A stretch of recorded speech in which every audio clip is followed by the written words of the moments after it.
So far as the football team, Landon Collins is questionable, but he had limited practice today. Jamin Davis is questionable. He was at full practice. Wes Scheister is out. He did not practice, and he's already ruled out. Jonathan Allen, limited practice, but they say he's playing. They just keeping him good. Tyler Larson, which is important because Wes is out. He was full participant, and they say he will play. Curtis Samuel, they got him on light practice. Sheriff was full practice. Ricky Jones, which is important, is full practice. And J.D. McKissick is questionable, and he was limited practice. For the Cowboys, Tony Pollard was the only one that really didn't practice. And Noah Brown, who's already ruled out. Everybody else that was injured, Parson, McCain, Elliott, Wilson, they all practiced. The only one that practiced was Pollard. He's the only one question. All right, cuz, I'm going to let you go first. Coming into this game, how are you really feeling about this week? I know as a Cowboy fan, I know y'all are confident. As we heard Mike McCarthy said, he guarantees a win. I mean, honestly, I'm confident, but at the same time, like, I wouldn't have went on TV and said that. You know what I mean? Just because of the fact we know how the ups and downs go with the game and how we've been playing lately as the offense.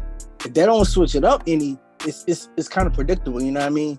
So I'm looking forward. I'm looking forward to the game. I just hope that we don't blow it in any kind of way, because we had the tendency of doing something stupid and just blowing it, you know what I mean? Especially on a big stage like that. So it's like, this is a game you've been looking for all year. You wait, 10 games just to play this game.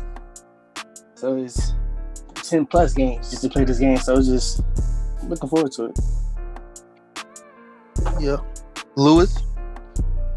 Well, look, I called Kurt a couple hours ago, and I told him that this is as excited as I've been for a Washington, besides the playoff game, or a game to clinch, a playoff spot in a long time, because, it's everything you want as a football fan. It's the team you hate the most.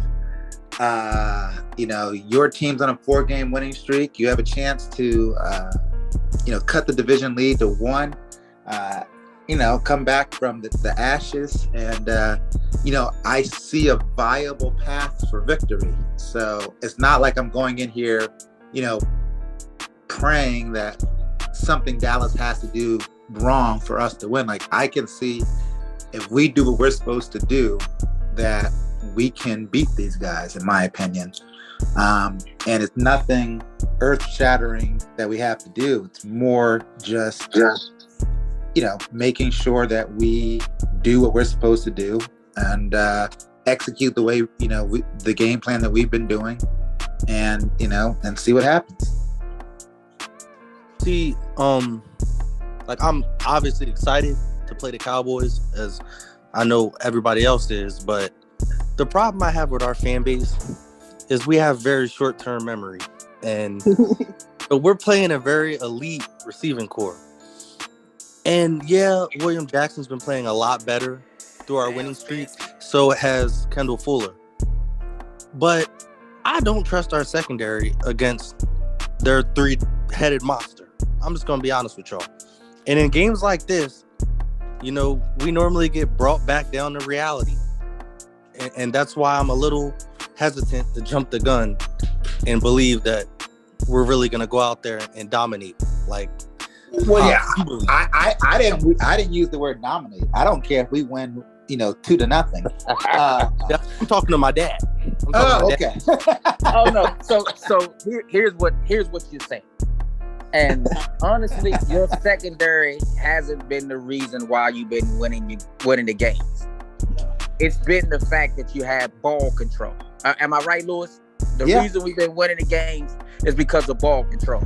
So if you stick with what's been working, you stay with what's been working, then you don't have to put that kind of pressure Because basically what they've done is they've taken the pressure off of the defense by just controlling the clock. Now, of course, I want to see more points. Everybody wants to see more points. We want to finish these drives. But if you got Dak watching the game, you probably going to win the game. If you got Tom Brady watching the game, you going to win the game. wouldn't say that. Russell, So that's what you don't believe so much that your secondary going to let you down. It's just know that your offense is playing good enough ball to where they understand, the coaches understand that ball control, moving the ball down the field, being mistake-free football, and you got a 4-game winning streak. Now you can make it 5 with that same philosophy because, first of all, I really think that we can run on that Dallas team. If we get behind against Dallas, we're in trouble. I think everybody agrees with that. If we get behind against Dallas, we're in trouble. So we have to do what we've been doing the whole winning streak, and that's just keep on controlling the clock, pound the football. Gibson, McKissick is back. Keep giving these guys the ball. Ricky Seals is back. It was losing Logan Thomas was bad. I mean, Curtis Samuel's getting healthy. I just think we just go. And Lewis made up a good point when he called me earlier today. Humphreys has really been getting involved. Third down, what we really thought he was going to be when we was having the podcast early in the year. Remember, we thought he was going to be a first down guy to catch his third down guy to catch his first downs for us. And I think we've been seeing that from him. So we just got to stay the course. Stay the course. That's all we got to do. Yeah, RJ, you were about to say something? Honestly, I don't know. I mean, the pass defense you've been looking at for the Cowboys is the defense without D-Law, Randy Gregory. Oh, yeah. Y'all definitely been hurt. And some key players. So I wouldn't say necessarily that you can run all over the defense. You may get some yards, but I wouldn't say you can, run all over the defense. Well, we haven't been running all over people. We just basically been, getting ourselves in 3rd and short, 3rd and 2, 3rd and 3, and picking up the first down and keeping the drives going. And if we can do that, that's enough. You know what I mean? I've been trying to tell my uncle the same thing, your cousin the same thing. Every time we talk on the phone, he tells me that y'all been running all over the team. Then I have to go back on ESPN and pull up the stat sheet. Like, oh, that's not true. You know what I mean? Y'all had some yards. Robert don't listen to me there. He don't listen. Robert is hype right there. Can I tell you something though? There's somebody in this family that makes up their own facts without looking at statistics. Wow, that shocks me. Wow, that literally shocks me. we don't know nobody like that, do we, Lewis? No, never. Oh man, that is so funny. Hey, I'm gonna tell y'all something. This because I got my nephew on the phone, and Lewis, he used to come down every summer with us, so he knows all of Paul Rodney Robert. He knows. And some of my greatest memories, and God bless their soul, my father and my uncle now passed away, which is RJ's grandfather, was when the Cowboys and Redskins played. I'm gonna say Redskins because that's who we were. And my uncle was a big Cowboy fan. My father was a big Redskin fan, and we would sit down, have Sunday dinner together after church, and then it was on. And I'm telling you, you wouldn't have thought neither one of them guys went to church that Sunday when that game started. Well, a few choice words were being used.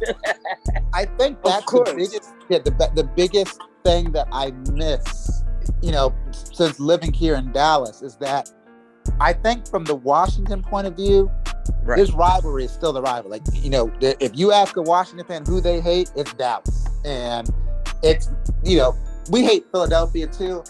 I don't think anybody really cares about the Giants, even though the Giants have won the most recent Super Bowls, besides the one Philly won, a couple of years ago.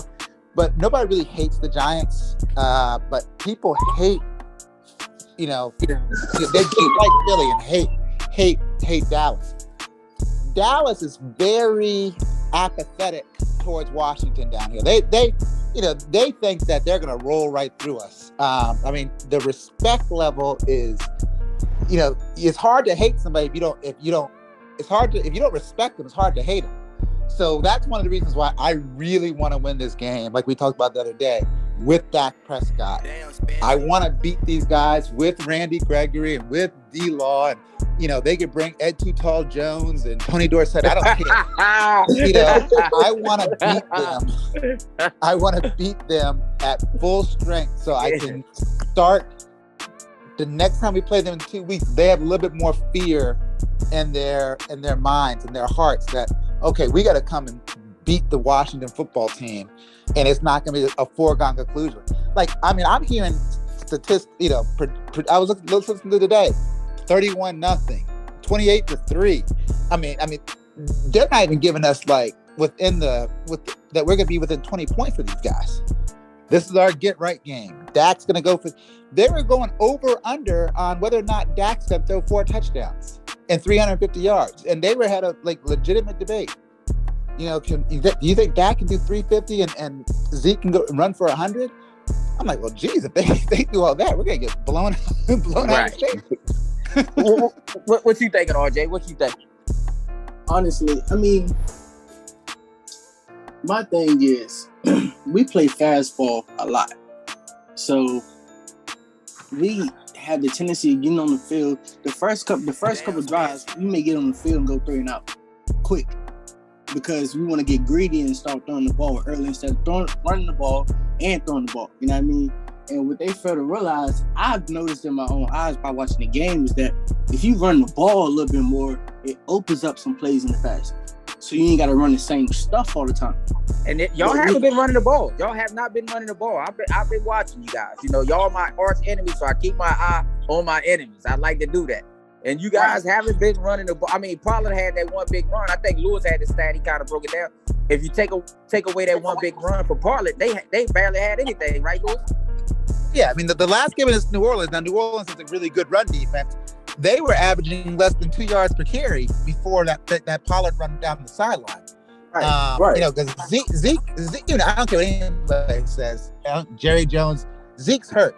So he's been terrible these last couple of weeks. Pollard's... Yeah, if you ain't got to help his Zeke, that gives you problems. You're right about that. Yeah, of course. So, I mean, and being a running back at that, it makes it worse. Taking that big of a load on your knees. You know what I mean? So it's like, and not taking no break at all. So it's like, you got to be reliable, but at the same time, it's wear and tear down on your body. But you should know. Yeah, of course. ACL and the meniscus, I should know. Yeah, you should know. Yeah. But I mean, I feel like, I mean, your offensive line hasn't been the same as it was early in the year. The offensive line was dominant and the running game was dominant. I don't know if y'all have had some injuries. I was asking Lewis about it. He said it's the same 5 up there, but no, it's not. Except for the left, the right tackle, the right tackle's been, Lyle Collins, and somebody else had been kind of going back and forth. They had some weird thing where they were rotating. They were rotating offensive linemen the other game. I've never seen anything like that in my life. New England used to do it. Oh, New England did it? Yeah. New England used to do it. They would do it. Yeah. I don't like it. I think once you get a unit, you want to get them cohesive and run it, run it together. That's one thing that all 5 got to play as one, or really all 7 with your tight ends and these things. That's what's been so great about our running game. We've been tight ends, we've been different linemen, and these guys have still been cohesive. So you got to give kudos to the offensive line coach for the football team, because he's kept these guys together. And I really do feel like, 300 pounds. We're not going to run the ball early on the Cowboys. You're going to see some 4 or 5. We might break one here, but not 2. But in the 4 quarters, I think what we've been really strong at with Gibson and those guys, if the game is close, right, we know we need to have that happen, then you will see us really, our running game come into effect then. That's when I think, because the Cowboys, they're aggressive defense. Them boys get out there. Michael Parsons is a stud, a star. I mean, he's just a man. You know what I mean? Yeah. He is everything that they thought he was going to be and more. Yeah. You know what I mean? But I mean, like, as far as like our offensive line, our left guard, I think we switched our left guard. Connor Williams is not starting anymore. And then Terrence Steele, he was out for like I think a week or 2 because of injury. So they put Collins back at right tackle. So I think Terrence Steele is back at right tackle this week. So Okay. we should be okay, but like Lou's been saying, yeah, they've been switching out the linemen like crazy. Trying to find I don't. You think that's smart? I don't think that's smart. I don't think it's smart at all, because like you said, you try and get somebody in their groove, and once you get somebody in their groove and you knock them off by switching them, it's kind of hard to get them back on. You know what I mean? So it's like, I don't know. Just like I don't think teams should split rotations with quarterbacks and stuff like that. Oh no, you definitely should do that. I mean, I see why New Orleans was doing it, because Hill gives them a different dynamic, and even Las Vegas, because they had what's the guy's name? Mariota. They that's a little bit of a different dynamic, and I can see why teams do it when that in that kind of situation. But I mean, if you're down the end zone and you have that double threat of somebody that can run it or throw it, it makes it very difficult. Right. But other than that, just on a random play, just to bring in somebody else, I don't see what the point is. But those trick gadget plays, it's just like running a direct snap to the your running back, one play. It's just something to catch the defense off guard. But to me, I think plays like that is predictable, because that's the only time they come in the game. You see what I'm saying? Like, it depends on if they can also throw the football. Most of those guys lately that's been doing it can also throw the football and has caught teams off guard. Even Cam Newton caught us off guard even though they didn't switch him out, but we thought he was gonna run, and he ended up getting an easy touchdown because he threw a low jump pass. Yeah. You know what I mean? So it can be effective, and if you ain't got the right type of personnel, it can be effective. So you're right. If I know Mariota's gonna take it up the middle every time, then I'm gonna be able to stop it. But you don't know, because he can throw. I think he threw a 60-yard pass a couple of weeks ago doing that, before he was hurt. So you got to be careful. You got to kind of guard all facets of the game when that mobile quarterback with a big arm is in the game. Well, and with Dak Prescott, you don't have to change him and Heineke are both very mobile quarterbacks. So you really don't have to. No, not anymore. Not anymore, Kurt. Dak doesn't run anymore. Yeah, he doesn't run anymore. I don't know. I think he will run if he had to. I think he's going to do everything he has to do to win this game. Yeah, I mean, if you look, if you look at the last time he really ran is when they were beating I think Atlanta or somebody, and then he ran over a linebacker or somebody to a touchdown, and all the radio stations around here were like, why is he in the game, and blah blah blah blah blah. And ever since then, he hasn't been running. I think Jerry Jones told him, do not run. If he doesn't run, I think that benefits us. You know what running quarterbacks do to that defense. So, Lewis, you already know what running quarterbacks do to us. So if he stays stationary and gives us an opportunity, then that's only benefits the football team, not the Cowboys. And real quick, y'all, because we were talking about the Cowboys offensive line, probably my biggest fear going into this game is in obvious passing downs. The Cowboys, they pin their ears back and they get after the quarterback. And our right tackle, Lucas, Leno's been struggling. The rookie at center, those guys don't hold up on obvious passing downs. And the Cowboys will get to Heineke if they continue playing like they've been playing. Well, Heineke helped the offensive line a lot, because Heineke has started this winning streak. He's running more and more and being more elusive. I would like to see him keep it more on some of those zone reads that we run. Yeah, so I think he will too. I think everything is open. The coaches want to attack this defense. So yeah, I think Heineke gives you a better chance, because he will. He's elusive. How many times we thought this guy was sacked last week, and he came and he got beat up last week? They was hitting him. How many times did he get hit in the mouth? Yeah, he got beat up. Yeah, he got beat up last week. And we're going to get some elite pass rush this week. An elite. Yeah, that's an elite pass rush. Like Micah Parsons, whenever he rushes the passer, he gets to the quarterback every single time. I've watched many Cowboys games. They haven't seen anybody like Micah Parsons. We do chip and things like that, so we do help our line, especially the right tackle, because Lucas struggles against speed rushes. Do y'all agree with that? Yes. He doesn't get out of his stance fast enough. And Charles Leno has struggled too. He was really bad in the Seattle game. He played better last week, but he played much better last week. He looked like his old self last week. I mean, Lewis, what do you think? Well, I don't want to give Dallas too much credit. I mean, they're not ranked in the top. They're not ranked in the top 10 in sacks. They're not ranked in the top. I mean, I'll say Micah top 3 third down defense. I'll say Micah Parsons is a elite pass rusher. The rest of those guys, I mean, Randy Gregory hasn't even played this year. Neither has DeMarcus Lawrence. So I'm not, who knows how they're gonna, what kind of conditioning they're gonna be in. The rest of those guys aren't. Well, DeMarcus Lawrence played last week and he was making plays. He was an impact player last week. No sacks. He was also on the field. He was also he had a forced fumble though. He had a forced fumble. He had a forced fumble. He was also on the field when that Hill guy was running right up the gut for 10 and 15 yards every time. Yes, he was. That's what I said. And the Cowboys could have stopped him. So, I mean, the Cowboys, the Saints were playing with a quarterback that had the same injury that Russell Wilson had and was out for 4 to 6 weeks, whatever. I don't know how long Russell Wilson was out. And the Cowboys were having problems with this guy. So, I mean, they got, 4 interceptions after he hurt himself. But the first half, the Saints were in that game. Yeah, so I'm not gonna sit here and say, oh, the Cowboys, woo, woo, woo, they're pass rush, all that. Screw the Cowboys. I'm more worried on obvious passing. I'm more worried on obvious passing games. It